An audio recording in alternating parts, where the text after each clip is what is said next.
नरेंद्र मोदी सरकार 8 वर्ष पूर्ति अवसर में मु माननीय प्रधानमंत्री नरेंद्र मोदी जी को अनेक अनेक शुभेच्छा और अभिनंदन जनाऊँगी।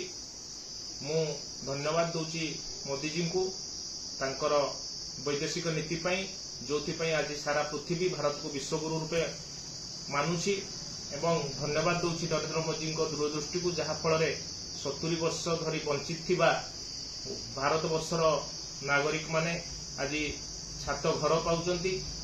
प्रधानमंत्री आवास योजना ना रे आज समस्त को बिजुली व्यवस्था करचंती, स्वच्छ भारत रे पाइखाना व्यवस्था करचंती एवं 2024 मसीहा सुधा समस्त घर को पीवा पानी व्यवस्था करचंती। बहुत बहुत धन्यवाद मोदी जी। मु आशावादी अच्छी आपणकर नेतृत्व ए भारत वर्ष को दीर्घ समय पर्यंत रहिबो। बहुत बहुत धन्यवाद। भारत माता की जय। वंदे मातरम।